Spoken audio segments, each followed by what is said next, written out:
నమస్తే, welcome to Mic TV. Bodhidharma Ayurveda వైద్య పీఠానికి చెందిన అనువంశిక వైద్యులు పండిత్ శ్రీనివాస్ గురూజీ ఇప్పుడు మనతో ఉన్నారు. అసలు ఆయుర్వేదం ప్రకారం డయాబెటీస్ అంటే ఏంటో, డయాబెటీస్ ట్రీట్మెంట్ యాంగిల్లో ఆయుర్వేదం ఏం చెప్తుందో ఆయన అడిగి తెలుసుకుందాం. నమస్కారం సార్. నమస్తే అమ్మా. ఓం శ్రీ గురుభ్యో నమః. సార్, యాక్చువల్గా డయాబెటీస్కి రకరకాల ట్రీట్మెంట్స్ రకరకాల వ్యక్తులు రకరకాలుగా చెప్తుంటారు, రకరకాల వైద్య విధానాలు కూడా ఉన్నాయి దానికి. సో ఆయుర్వేదం ప్రకారం డయాబెటీస్ని మీరు ఎలా నిర్వచిస్తారు? డయాబెటీస్ని అంటే ఏది డయాబెటీస్ అని మీరు చెప్తారు, దానికి మీరు ఎలాంటి ట్రీట్మెంట్ ఇస్తారు? అంటే మధుమేహము, షుగరు, డయాబెటిక్ ఏ స్థాయిలో అంటే ఏ చికిత్సలోనైనా గుర్తింపు అనేది ఒకే విధంగా ఉంటుంది.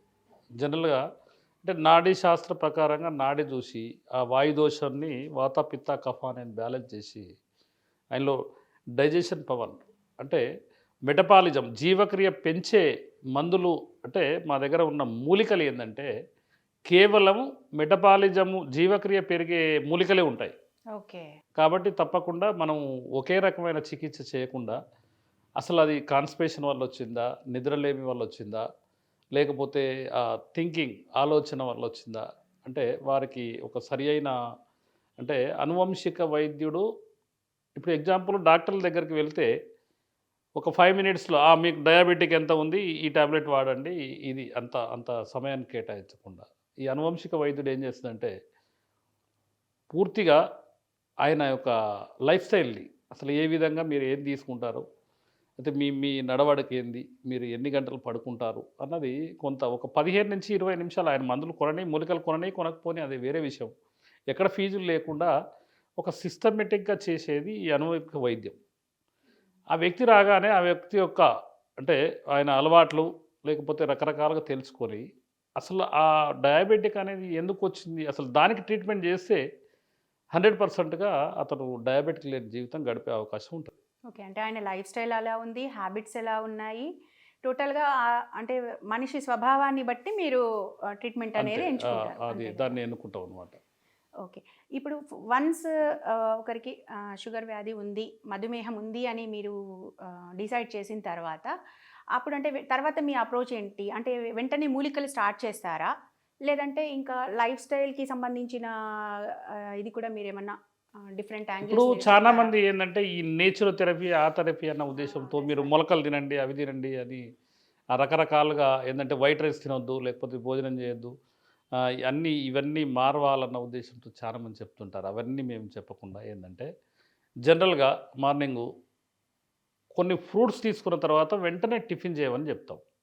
అది ఏ ఫ్రూట్ అయినా అంటే స్వీట్నెస్ ఫ్రూట్స్ కానీ మన అంటే దాంట్లో ఈ రకరకాల మన ఫ్రూట్ అనేది ఏ విధంగా ఉంటుంది, స్వీట్నెస్ ఉంటుంది, మళ్ళీ ఆల్కలైజ్డ్ ఉంటుంది, ఈ రకరకాలుగా స్వీట్స్ ఉంటాయి, సోర్నెస్ అట్లా రకరకాలుగా ఉంటాయి. కాబట్టి ఏవైనా ఒక 4 రకాల ఫ్రూట్స్ ఫస్ట్ తినగానే వెంటనే ఒక 5 మినిట్స్ గ్యాప్ ఇచ్చి మళ్ళీ టిఫిన్ రూపంలో తీసుకోమని చెప్తాం.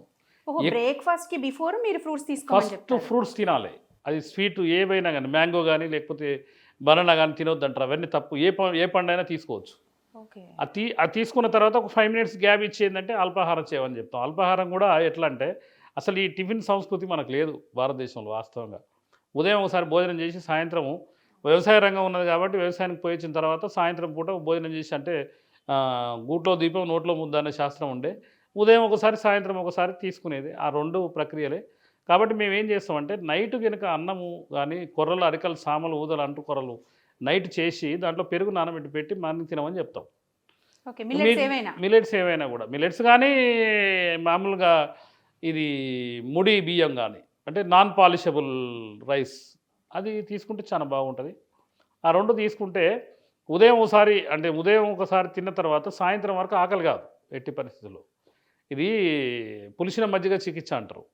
కాబట్టి నేను మిర్యాలగూడలో సొంతంగా మన కార్యాలయంలో కనీసం సుమారు 100 మందికి ఉదయాన్నే పెట్టి ఇంతకుముందు పెట్టేది. ఆ విధంగా మనకేంటంటే గోశాల ఉంది, 50 ఆవులు ఉన్నాయి, 200 లీటర్ల పాలు వస్తాయి. అక్కడ పాలతో ఉత్పత్తులు తయారు చేస్తాం అట్లా అనమాట. కాబట్టి చాలామందికి అంటే వాళ్ళ లైఫ్ స్టైల్ని చాలా వరకు మార్చాం మనం. అల్పాహారంలో మీరు అల్పాహారం కాకుండా ఓన్లీ భోజనమే. భోజనం ఇంకా అదే ఎక్కువసేపు కడుపు నిండినట్టుగా ఉంటుంది కాబట్టి మెటబాలిజం కూడా బ్యాలెన్స్ అవుతుంది. బ్యాలెన్స్ అవుతుంది. సో నెక్స్ట్ మరి వాళ్ళకి అంటే ఇప్పుడు ఎక్సర్సైజ్ ఇవి కూడా మనం మామూలుగా అలోపతిలో అయితే కంపల్సరీ ఎక్సర్సైజ్ అనేది చెప్తూ ఉంటారు కదా సార్. ఎక్సర్సైజ్ ఎప్పటికి కూడా మీరు ఒకటి ఆలోచించండి, ప్రతి మనిషి ఉదయాన్నే లేవగానే, నైట్ నర్వ్ స్లీప్ ఉంటాయి కాబట్టి ఉదయం లేవగానే వాకింగ్ కంపల్సరీ. 60 అడుగులు వేస్తే 120 రకాల జబ్బులు పోతాయి బిడ్డ అని మా గురువుగారు చెప్పేది. ఉదయం ఏమో early morning before breakfast walking చేయాలి. ఎర్లీ మార్నింగ్ లేవగానే ఆ సూర్యోదయానికి 4 అడుగులు వేస్తే బాగుంటుంది. నైట్ ఏం చేయాలంటే భోజనం చేయాలి, అంటే టిఫిన్ చేసిన తర్వాత. ఇంకా నైట్ భోజనం అంటూ ఏముండదు, అంటే తక్కువ, అంటే లంచ్ లాగా డిన్నర్ చేసేది ఏముండదు. లైటు ఏదన్నా ఉప్మా కానీ ఏదన్నా రొట్టెలు కానీ ఏదైనా తీసుకుంటారు కాబట్టి అది తినగానే ఇమీడియట్గా 15 నిమిషాలు లోపే ఇమీడియట్గా వాకింగ్ పోవాలి. మినిమం 50 నుంచి 60 అడుగులు, అంటే కిలోమీటర్లు కాకుండా ఒక 60 నుంచి 120 అడుగులు వేసినా కూడా సరిపోద్ది అనమాట. షుగర్ అదుపులోకి వస్తుంది. ఓన్లీ ఇది ఫుడ్ ప్రాసెస్ ఈ విధంగా అట్లా అనమాట. ఓకే, ఇది ఫుడ్ కానీ వాకింగ్ ఒక్కటి మాత్రం మీరు చేయాలి, ఇది తప్పకుండా. కంపల్సరీ చేయాలి. అది కూడా అంత ఇంటెన్సివ్ అవసరం లేదు లేదు. అంటున్నారు మీరు, అంతే కదా సార్. సో నెక్స్ట్ ఇప్పుడు మనం ట్రీట్మెంట్ యాంగిల్లో చూస్తే మనిషికి ట్రీట్మెంట్ వేరేగా ఉంటుందా? అట్లా ఏముండదు, ఎట్లా అట్లా ఎంచుకుంటారు? ఏముండదు. మనకేంటంటే అందరికీ తెలిసిన మూలికలే. మనకేంటంటే ఉసిరి కాయలు ఉంటాయి. మాది ఇన్ టైంలో మనకు ఎంతమంది కావాలనో అవి తెచ్చుకొని ఆ గింజలు తీసేసి ఆ పౌడర్ ఎండబెట్టి పౌడర్ రూపంలో చేస్తాము. ఇంకొకటి ఏంటంటే తిప్పతీగని వాస్తవంగా ఆకులు తింటారు, అది తప్పు చాలా. అయితే కాండం ఉంటుంది, తిప్పతీగ కాండాన్ని కనుక తీసుకొచ్చి నీడలో ఎండబెట్టి అది పౌడర్ చేసి సమపాలల్లో మన ఉసిరి తిప్పతీగ కాండం సమపాలల్లో చేసి ఈ విధంగా ఇస్తాం. ఉదయం ఒక చెంచా, సాయంత్రం ఒక చెంచా గోరువెచ్చని నీళ్ళలో తీసుకోవాలి. తీసుకుంటే మనకు ఎలాంటి అలోపతి మెడిసిన్ వాడాల్సిన అవసరం లేదు. సో ఇది తిప్పతీగ ఉసిరి, ఓన్లీ తిప్పతీగ ఉసిరి పౌడర్ కలిపి చేసిన పౌడర్ అంతే. దీంట్లో ఏం మనకు మాయ లేదు, మంత్రం లేదు. ఇంకొకటి ఏంటంటే మనకు ఒక మహానుభావుడు చెప్పిన ఫార్ములా ప్రకారంగా ఆవు పిడికలు. ఓకే, ఈ ప్రపంచంలో ఇంతవరకు ఎవరు, అంటే యూట్యూబ్లో ఇంతవరకు ఎవరు చెప్పనట్టుంది. ఇది ఏంటంటే గత 2 సంవత్సరాల నుంచి మేము చేస్తున్నాము. ఇది ఏంటంటే 2 కాళ్ళ కింద మనం ఇంట్లో టిఫిన్ చేసేటప్పుడు కానీ ఇంట్లో సోఫా సెట్లో కూర్చున్నప్పుడు కానీ కాళ్ళ కింద పెట్టుకొని కూర్చోవాలి. దీంట్లో ఏంటంటే ఇంగ్లిక భస్మం అని ఒకటి సవీరమైనవని కొద్దిగా 40 గ్రామ్స్ యాడ్ చేస్తాం దీంట్లో. చాలా ఎక్సలెంట్గా డయాబెటిక్ అనేది గుంజేస్తుంది మొత్తం టోటల్గా. ఓవర్ హీట్ కానీ డయాబెటిక్ కానీ ఏదైనా ఉంటే ఇది మొత్తం ఇది ఎంతసేపు పెట్టుకుంటే అంత మంచిది. ఉదయం 1 గంట, లేకపోతే మధ్యాహ్నం 1 గంట, సాయంత్రం ఆఫీస్లోకి వెళ్ళిన వాళ్ళు ఆఫీస్లో కూర్చొని పెట్టుకోవచ్చు. ఈ 2 చిన్న కవర్లు పెట్టుకొని తీసుకొని వెళ్ళి కాళ్ళ కింద పెట్టుకోవడమే, అట్లా అనమాట. ఏమన్నా సార్ మీరు ఆవు పేడలో సవీరమైనవని ఒకటి ఉంటుంది, సవీరమైనవ ఇంగ్లిక భస్మం అని ఒకటి ఉంటుంది. అది 40 గ్రామ్స్ యాడ్ చేస్తాం దీంట్లో.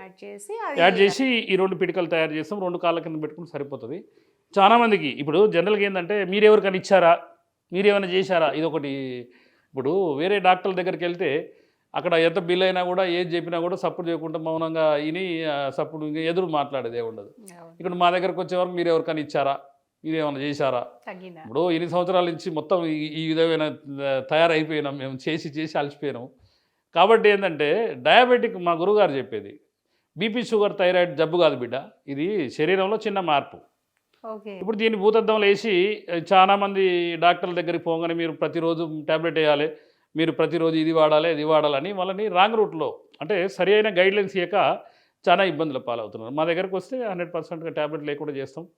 జాగ్రత్తగా ఏంటంటే ఎవరికైనా కూడా ట్రీట్మెంట్ అనేది 100 మంది వస్తే 100 మందికి ట్రీట్మెంట్ కాదు. ఎందుకు కాదంటే వాళ్ళ యొక్క మానసిక పరిస్థితి. కడుపు నిండా భోజనం చేయాలి, కంటి నిండా నిద్రపోవాలి. ఈరోజు కాంపిటీషన్ యుగం. ప్రతి ఒక్క వ్యక్తి నేను డెవలప్ కావాలి, పక్కింటి ఆయన BMW కారు కొనడు, ఈయన హైటెక్ సిటీలో ఒక ఇల్లు కొనడు, ఇది వాళ్ళ భార్యలు కూడా అదే విధంగా ఉంటారు. పక్క ఆమె ఒక 20 తులాల నెక్లెస్ వేసింది, 30 తులాల వడ్డానం పెట్టింది, ప్రతి ఒక్కటి అవి కావాలన్న ఆలోచనలే ఉన్నారు. మనిషి జీవితం ఎక్కడ ఉంది అంటే అడవిలో ఉంది, చెట్లల్లో ఉంది, లేకపోతే ఒక ఆవుతో గడిపితే ఉంది, లేకపోతే ఒక పచ్చని పొలాలలో ఉంది.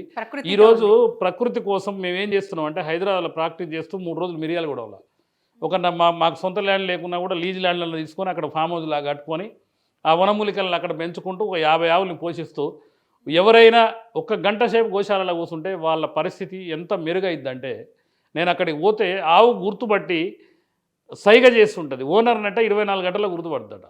2 రోజులు ఒక్కరోజు భోజనం పెడితే మర్చిపోవద్దు బిడ్డ అనేది మానవ జాతికి గురువులు చెప్పే శాస్త్రం. ఆవేందంటే 1 పూట భోజనం పెడితే, అంటే దానికి కావాల్సిన దానో గీనో అదంతా పెడితే ఆ ఓనర్ని గుర్తుపడుతుంది.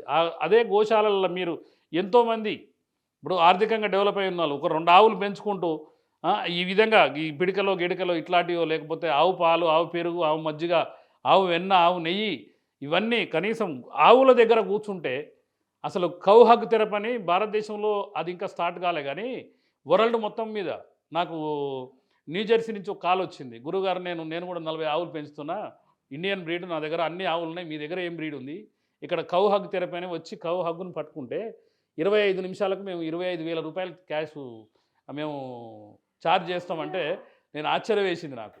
అంటే అది ఒక రకంగా స్ట్రెస్ బస్ట్ అవుతుంది. స్ట్రెస్ కాదు, బీపీ లెవెల్స్ తగ్గుతాయి, షుగర్ లెవెల్స్ తగ్గుతాయి, అన్ని తగ్గుతాయి. ఓ ఫిజియాలజీ. బీపీ, షుగర్, థైరాయిడ్ కూడా పోయే అవకాశాలు ఉన్నాయి. ప్రతిరోజు కనుక కౌ హగ్ థెరపీ చేయగలిగితే 100% పోతాయి.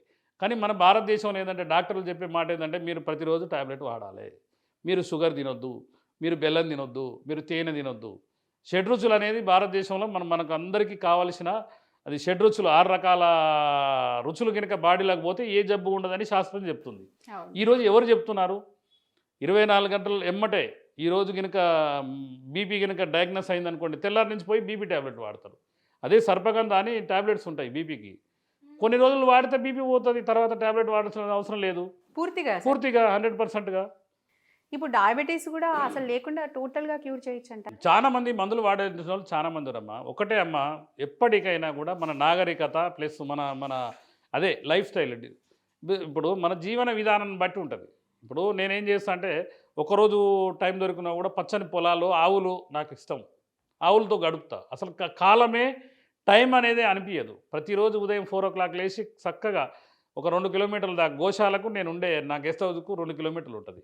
2 కిలోమీటర్లు పోయి ఆవులతో గడుపుతా. 8 o'clock పేషెంట్లు వచ్చిరంటే 8 o'clock పోను, నేను 9 o'clock పోతా. అక్కడే తయారైతే అక్కడే ఆవులతో మినిమం 2 hours. అంటే జనరల్గా ఏంటంటే ఈ విధమైన అలవాట్లు హ్యాబిట్లు చేసుకుంటే ఏ జబ్బు రాదు. ఇప్పుడు ఇంత వయసులో మాకెందుకు రావు బీపీ, షుగర్, థైరాయిడ్లు? ఇప్పుడు ప్రశాంతమైన జీవితం, కొద్ది ధ్యానం చేయాలి, వాకింగ్ చేయాలి. ఇప్పుడు ఎదుటి వ్యక్తి ఎంతసేపు మన డెవలప్మెంటు, మన ఆలోచన, మన పిల్లలు ఇదే కాదు, మన శరీరం కోసం కూడా. ఇప్పుడు తండ్రి ఏ అలవాట్లు చెప్తే కొడుకులు బిడ్డలు అదే అలవాట్లు అవుతారు. ఇప్పుడు పచ్చని పొలాలు వెళ్దామంటే నా కొడుకు అంటాడు, డాడీ 3 days 4 days క్యాంప్ పోదాం పండి ఎక్కడెక్కడెక్కడ అని. ఆ పొలాలలో తిరుగుతుంటే, ఆ గట్లెమ్మడి తిరుగుతుంటే ఎంత ఆనందమైన జీవితం ఉంటుంది. మీరు చెప్పిన పాయింట్లో సార్, ఈవెన్ అల్లోపతి డాక్టర్స్ కూడా యాక్సెప్ట్ చేయాల్సిన విషయం ఒకటి చెప్పారు మీరు. ఇందాక కౌ హగ్ లాంటివి అక్కడ గడపడము ఇదనేది. వీళ్ళు కూడా ఏం చెప్తున్నారు, అల్లోపతిలో కూడా స్ట్రెస్ ఎక్కువ అవ్వడం వల్ల ఈ లైఫ్ స్టైల్ డిసీజెస్ అన్నీ వస్తాయని చెప్తున్నారు. బట్ అక్కడ వెళ్ళి మనం ప్రకృతితో గడపడం వల్ల స్ట్రెస్ తగ్గిపోతుంది, డయాబెటీస్ని కంట్రోల్ చేయొచ్చు. మీరు చెప్పేది కూడా 100%. అసలు బీపీ, షుగర్, థైరాయిడ్ జబ్బు కాదమ్మా, కొంతకాలం ఇంకా ట్రీట్మెంట్ టాబ్లెట్ వేసుకునే అవసరమే ఉండదు, అసలు అవసరం లేదు, అసలు వాస్తవంగా అవసరం లేదు. కాబట్టి ఏంటంటే మనిషి జీవన విధానం ఒకరితో ఒకరు చెప్పించుకోవడం కాదుగా. ఇంతకుముందు ఏంటంటే నానమ్మ, అమ్మమ్మలు వాళ్ళ ఇళ్ళల్లో డెలివరీ అయ్యేది, వాళ్ళ ఇళ్ళల్లో పెరిగేది, వాళ్ళే అన్నీ నేర్పేది. వాడు పెరిగిన దాకా ఆ పక్కల కూర్చొని ఆ తొడల మీద కూర్చొని నానమ్మ శాస్త్రాలు చెప్పేది. బిడ్డ పొద్దున్నే లేవాలి, సూర్యభగవానుడా దేవుడా అని పిల్లలు అనేది. ఈరోజు పరిస్థితి ఏంటంటే అపార్ట్మెంట్ కల్చర్, సూర్యుని ఎవరు చూస్తలేరు, డి విటమిన్ లోపం వస్తుంది. రాబోయే కాలంలో మట్టిని కాపాడుకోవాల్సిన మనం అందరం మట్టికి దూరం అవుతున్నాం. ఇప్పుడు మొత్తం అన్నీ కప్పిపడేస్తున్నాం. మట్టి ఆడా ఉంది. ఇప్పుడు మన ఇంట్లో కనుక కల్లాపు చల్లినప్పుడు ఇంట్లో చెప్పులు లేకుండా మట్టిలో నడిచినప్పుడు ఏ మోకాలు నొప్పులు లేవు. కాబట్టి బీపీ, షుగర్, థైరాయిడ్ జబ్బు కాదు, దట్టు షుగర్ అనేది జబ్బు కాదు. మంచి కడుపు నిండా తినండి, కంటి నిండా నిద్రపోండి. స్వీట్లు అనేది ఈరోజు వేరే కెమికల్తో తయారవుతున్నాయి అన్నారు తప్ప చక్కెర అనేది వాడద్దు, కానీ బెల్లం వాడుకోవచ్చు. తేనె తాగి అడవులలో ఆవుల్ని వెతుకొని అన్నాడు. అంటే ఆవుల్ని వదిలేసేది, ఆవులు ఎక్కడున్నాయి వెతుకుతానికి నడుచుకుంటూ పోవాలి. అంటే వాకింగ్ అనేది కంపల్సరీ. మనకు పూర్వంలో ఏంటంటే అందరూ మహానుభావులు వాళ్ళ జీవితాలను సాక్రిఫికేషన్ చేసి వాళ్ళ జీవితాలను ఎంతో వాళ్ళు అన్నీ కోల్పోయి కూడా మనకు నేర్పించారు. కానీ దాన్ని పాటిస్తే అసలు ఏ జబ్బులు ఉండవు. కానీ తప్పక ఇది ఇంట్లోనే ప్రిపేర్ చేసుకోవచ్చు. ఉసిరి ప్లస్ తిప్పతీగ అనేది అసలు మా ఊరు ఒకసారి వెళ్తే నేను ఒక 100 కేజీలు తీసుకొస్తా. ఉసిరి అనేది ఏంటంటే నాటు ఉసిరి కావాలి. మనం ఉసిరి అనగానే ఇంతలా ఉసిరికాయలు తెచ్చి కోసి అవి కాదు, చిన్నవి ఉంటాయి. నాకు చాలా మంది మా మిత్రుల దగ్గర ఇళ్లలో ఉంది, వాళ్ళకు 5-10 బస్తాలు వస్తాయి ప్రతి సంవత్సరం. ఈ కాలంలో ఇప్పుడు రెడీ ఉన్నాయి కాబట్టి వాళ్ళ దగ్గర గుంటూరు, విజయవాడ, చాలా ఏరియాలో పోయి తీసుకొస్తాం మేము. అంటే వాటిని ఎండబెట్టాలా సార్ ఇప్పుడు? వాటిని కట్ చేసి నీడలో ఎండబెడతాం. అంటే పచ్చిగా ఉన్నప్పుడే ఎండలో ఎండబెడతాం. కొంతసేపటి తర్వాత నీడలో ఎండబెట్టి దాన్ని నిల్వ చేసి పెట్టుకుంటాం. మనకి ఎప్పుడు అవసరం ఉంటే అప్పుడు పౌడర్ రూపంలో చేసి దాన్ని తిప్పతీగ కాండాన్ని పౌడర్ చేసి 2 మిక్స్ చేస్తాం. తిప్పతీగ కాండాన్ని కూడా ఏమన్నా దాన్ని దంచి ఎండబెట్టడం అట్లా దంచాల్సిన అవసరం లేదు. చిన్న చిన్న కట్ చేసుకొని ఆ నీడలో ఎండబెట్టినా కూడా ఎండిపోద్ది అది. కాబట్టి ఎండిన తర్వాత పౌడర్ చేసి పెట్టుకుంటే మనకి ఎప్పుడు పౌడర్ చేసింది ఎట్టి పరిస్థితుల్లో 3 నెలల నుంచి 6 నెలల లోపు వాడాలి. పౌడర్ చేయకుండా గింజ రూపంలో ఉంటే ఎన్ని రోజులైనా వాడుకోవచ్చు. ఇప్పుడు ఉసిరికాయలో గింజ కూడా ఉంటుంది కదా సార్, గింజ తీసేయాలి. గింజలు ఏం చేస్తామంటే ఆ గింజలు పక్కకు పెట్టుకొని ఎండబెట్టి వర్షాకాలం వచ్చినప్పుడు వెదజల్లుతాం. అంటే ఎక్కడైనా చెట్లు మొలుస్తాయి అన్న ఉద్దేశంతో సుమారు నేను కొన్ని కోట్ల గింజలని నేను వెదజల్లడం జరిగింది అట్లా. సో ఇప్పుడు మీరు ఓవరాల్గా అంటే మామూలుగా ఎవరికి వాళ్ళే కూడా ఇంట్లో డయాబెటీస్కి ట్రీట్మెంట్ తీసుకోవచ్చు ఒక రకంగా. పిల్లలు పెట్టుకొని ఊరు మొత్తం ఎత్తుకున్నట్టు మనం అన్ని మనం వంటింట్లో దొరికాయి. తిప్పతీగ అండ్ ఉసిరికాయతో డయాబెటీస్ నుంచి బయటపడచ్చు అండి. అంతే కదా సార్. ఇంకా వేరే మూలికలు ఏం అవసరం? వేరే నాకు తెలిసినంత వరకు డయాబెటిక్ అయితే మేము చేసే వైద్యం ఇదే. ఇంకా ఇప్పుడు ఎన్ని మంత్స్లో ఇది టోటల్గా క్యూర్ అయిపోవచ్చు సార్? ఇప్పుడు టోటల్గా క్యూర్ అనేది ఏం లేదమ్మా. మీకు ఉంటుంది షుగర్, నాకు ఉంటుంది. ఆ షుగర్ లెవెల్స్ పెరగకుండా చూసుకోవాలి. ఇప్పుడు నేను చెక్ చేసుకున్నా కూడా 80, 90, 100 ఉంటుంది. ఇప్పుడు మీరు చెక్ చేసినా ఉంటారు, ఆ కెమెరామెన్ చెక్ చేసినా ఉంటుంది, ఇంకెవరికైనా అందరికీ డయాబెటిక్ అనేది శరీరంలో మీటర్ రీడింగ్ ఉంటుంది. దాన్ని పెరగకుండా చూసుకోవడమే మన బాధ్యత. అంటే ఇప్పుడు అదే సార్, పెరగకుండా చూసుకోవాలంటే ఇంకా వాళ్ళు ఎప్పటికీ అది రోజు తాగితేనే బెటర్? లే కొంతకాలం తర్వాత HbA1c మొత్తం 5.8కి వచ్చిన తర్వాత మందులు వాడాల్సిన అవసరం లేదు. ఇప్పుడు మీరు చెప్పిన ఈ తిప్పతీగ ఉసిరికాయ పౌడర్ కూడా అది 3 మంత్స్ 6 మంత్స్ వాడి ఆపేసుకోవచ్చా? నార్మల్ అయితే ఆపేయచ్చు. మీ లైఫ్ స్టైల్ చేంజ్ చేసుకుంటే మార్నింగ్ ఉదయం లేవాలి, టిఫిన్ చేయకుండా రకరకాలుగా మజ్జిగ చికిత్స అదొకటి అలవాటు చేసుకోవాలి. రాత్రి 7 గంటల లోపే అట్లా కనుక అలవాటు చేసుకుంటే 100%గా మీరు ఏ ట్యాబ్లెట్ వాడకుండా అవుతారు. ఓకే సార్, చాలా ఒక పెద్ద హోప్ వచ్చింది అందరికీ. Thank you sir, thank you so much. Okay అమ్మా, నమస్కారం.